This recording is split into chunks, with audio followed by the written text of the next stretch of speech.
The Nike Air Zoom Alpha Fly Next Percent Flyknit aims to be the best running shoe, period. One of the best marathon runners in the world, Mr. Eliud Kipchoge, used a prototype version of this shoe to run a marathon in 1 hour and 59 minutes and 40 seconds back in 2019. To put it into perspective, that is the fastest recorded sub 2 hour marathon ever ran. When breaking it down, that's 13.1 miles per hour, or a little less than 5 minutes per mile. That is crazy quick. In this video, we're going to give you a cursory review of the shoe and break down the technology in it. I plan to post another video in a few weeks after I had a chance to put them through their paces. I want to get them on feet and see how they perform and give you guys some feedback. This is just a cursory review, quick overview, first impressions of the shoe. Now please take a second and like and subscribe. It helps out the channel a lot. Alright, so what do we get in a $300 running shoe? The shoe has two Air Zoom pods in the forefoot up here. Right, so you see the Air Zoom. There's two of them. They're encapsulated. One on both sides. Alright. So the idea behind Zoom Air is that it provides more energy return than the Zoom X foam, which is the material back here, the Zoom X foam. Which is good as you're typically striking with the balls of your toes or forefoot. Okay, you can see these are your two pods here. You have one on the exterior, one on the interior, right where the ball of your foot is, ideally where you'd be striking as you're running. And you have Zoom X foam in the heel, which Nike touts as incredibly responsive and lightweight. The Alpha Fly Next has more Zoom X foam than any other Next Percent shoe, which should provide additional impact protection, cushion, and increase the longevity of the shoe, as it would take longer to bottom these things out. So the Zoom X is all back here. So you have your Zoom Air units, two air pods there, and your Zoom X foam in the back. The upper of the shoe consists of a modified version of Flyknit, which Nike is calling Atom Knit. That's ATOMNIT. More you know. Atom Knit is Flyknit that Nike steamed and stretched to make it more lightweight, contoured to fit with minimal water absorption and enhanced breathability. This Atom Knit upper contributes to the extreme lightness of the shoe. Now let me tell you guys, I was legitimately shocked when I took these out of the box for the first time. They do not look lightweight due to the thickness of the sole. The sole is beefy. It is really beefy.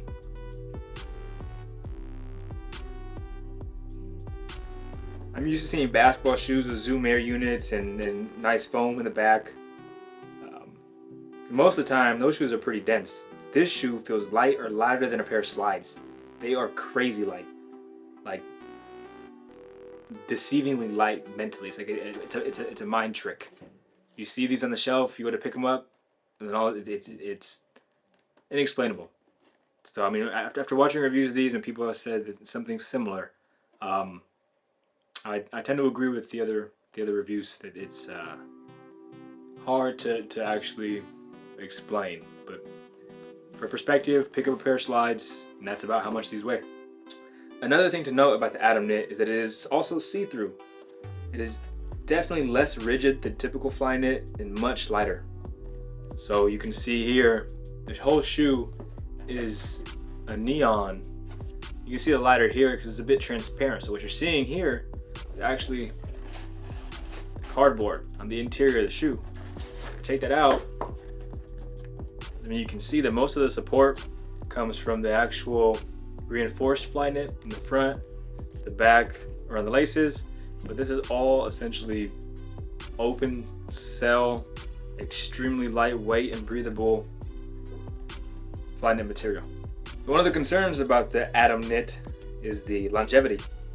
I guess through testing, we'll see if this affects the durability of the shoe.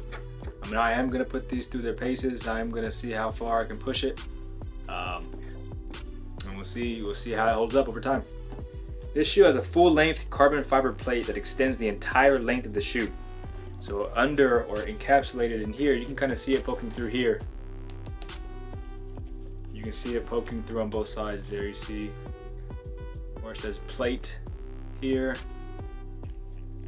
Can't stick my finger through it, but it's in there, and that extends throughout the entire length of the shoe. The carbon fiber plate is supposed to work in tandem with the ZoomX foam and Air Zoom pods, which again is ultimately to deliver a snappy sensation with each stride.